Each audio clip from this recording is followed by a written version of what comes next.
500 bed का जो अस्पताल बनाया भूमि पूजन किया, वो सब चालू था, उसका भी मैंने जायजा लिया। आज एक क्षण तक वो जमीन कोर्ट के नाम पे है, महापालिका हैंडओवर हुआ नहीं है। वही ना रेड्डी साहब से मैंने मुलाकात की कि कौन कौन से रोड है, कौन कौन से ब्रिज है।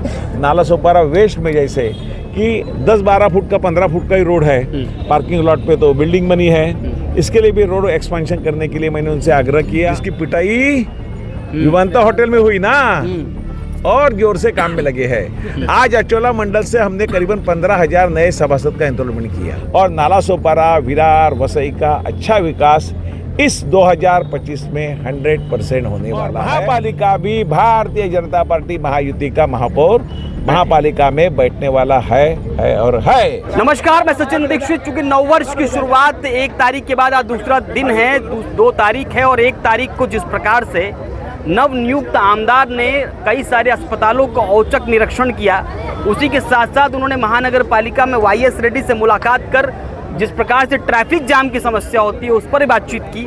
आइए हम जानते हैं कि नववर्ष में और कौन कौन से आयाम छूने वाले हैं और कौन कौन से लक्ष्यों के साथ आगे बढ़ने वाले हैं। राजन जी, क्या कहेंगे, जिस तरह पहले दिन ही औचक निरीक्षण और आगे क्या क्या और नजर आने वाला है? नमस्कार, मेरे सभी शहरवासियों को इस कैलेंडर नए साल के हार्दिक शुभकामनाएं।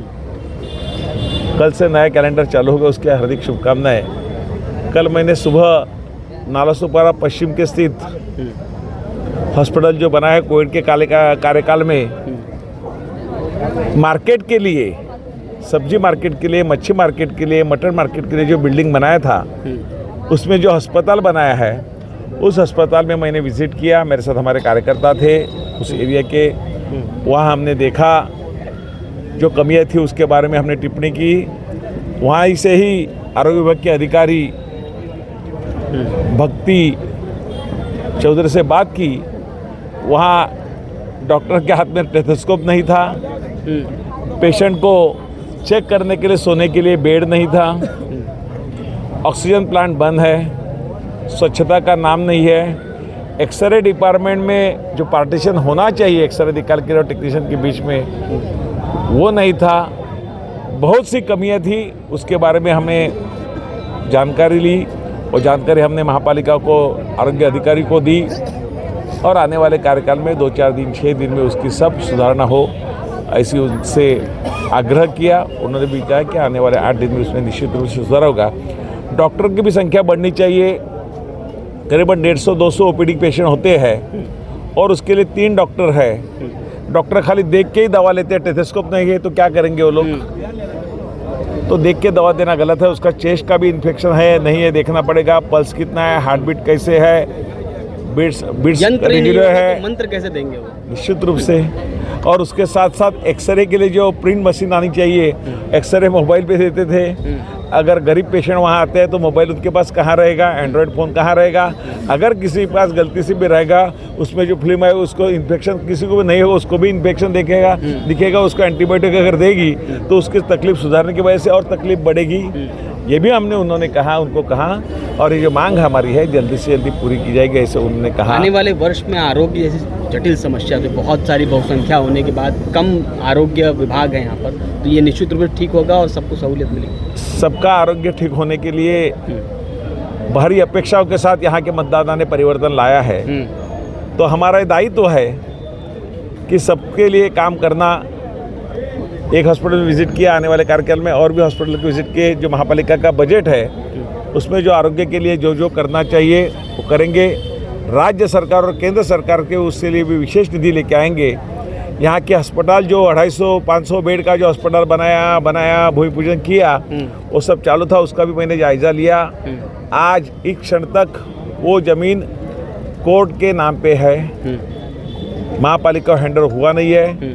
महापालिका 25 करोड़ आने की वजह से भी काम नहीं चालू कर सकते हैं। उसके लिए वो जमीन महापालिका के पास कैसे हैंडओवर हो जाएगी, क्योंकि PWD ने उनकी ज़मीन कोर्ट को दी है और PWD ने उसके बदले कोर्ट की ज़मीन मांगा है। उसके लिए भी आदरणीय CM साहब से और PWD मिनिस्टर से वगैरह बात करनी पड़ेगी।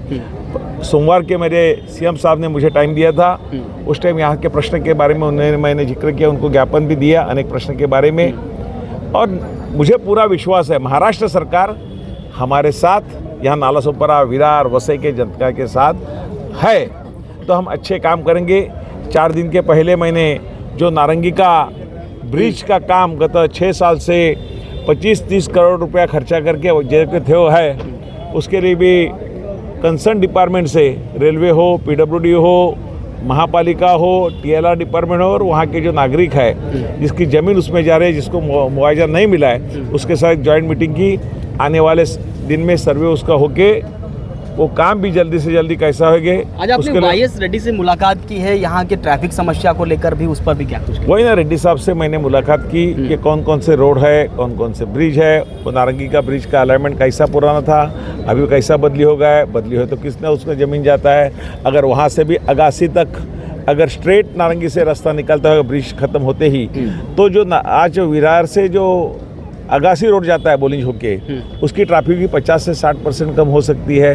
उसके लिए भी मैंने उससे सर्वे करने के लिए, उस पर अभ्यास करने के लिए मैंने कहा, कंसल्टेंट उसको मैं अपॉइंट करने के लिए मैंने कहा। उन्होंने मान लिया कि ये सही है कि अगर ब्रिज से ईस्ट से अगर वेस्ट में लोग आते हैं उस गोकुल टाउनशिप और आगे अगासी तक के, अरनाला तक के, तो उनको सीधा जाने के लिए, ये शहर से नहीं आते हो, आउटर से वो लोग जाएंगे, तो यहाँ के ट्रैफिक के ऊपर बहुत कंट्रोल हो जाएगा, ये भी उन्होंने बताया। और बाकी रोड के बारे में, बाकी एनक्रोचमेंट के बारे में, नालासोपारा वेस्ट में जैसे कि 10-12 फुट का 15 फुट का ही रोड है, 2 बसेस आती है तो एक दूसरे को लगेगा, ऐसा बीच में 1 सेंटीमीटर का भी, 2 सेंटीमीटर का भी डिस्टेंस नहीं है।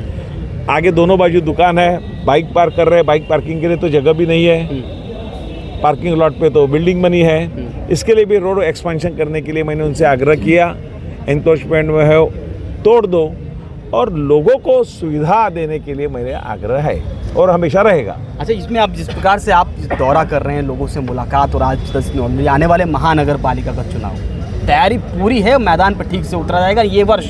कुछ नया और चुनाव में जीत और इसको लेकर देखते हैं कुछ? विधानसभा में चुनाव के कार्यक्रम में मुझे पूछा गया था कि क्या भारतीय जनता पार्टी महायुति जीत सकती है, और आप जैसे मेरे मित्र ने भी उसमें मन, आपको ऐसा लग रहा था कि जीतेगी कि नहीं जीतेगी, अंदर से तो जीतेगी ऐसा आपको भी लगा होगा, लेकिन बाहर से कुछ अलग पढ़ना पड़ता है। लेकिन उस टाइम भी मैंने कहा था कि तीनों सीट भारतीय जनता पार्टी 100% जीती है। मैं लोगों में घूमने वाले में से कार्यकर्ता हूँ, और मुझे लोगों के ऊपर, मतदाताओं के ऊपर पूरा विश्वास था, आज भी है, और महानगर पालिका भी रहेगा। और उसके साथ साथ मेरे कर्मठ कार्यकर्ताओं के ऊपर, जिसकी पिटाई विमानता होटल में हुई ना, और जोर से काम में लगे हैं। आज अचोला मंडल से हमने करीबन 15,000 नए सभासद का एनरोलमेंट किया।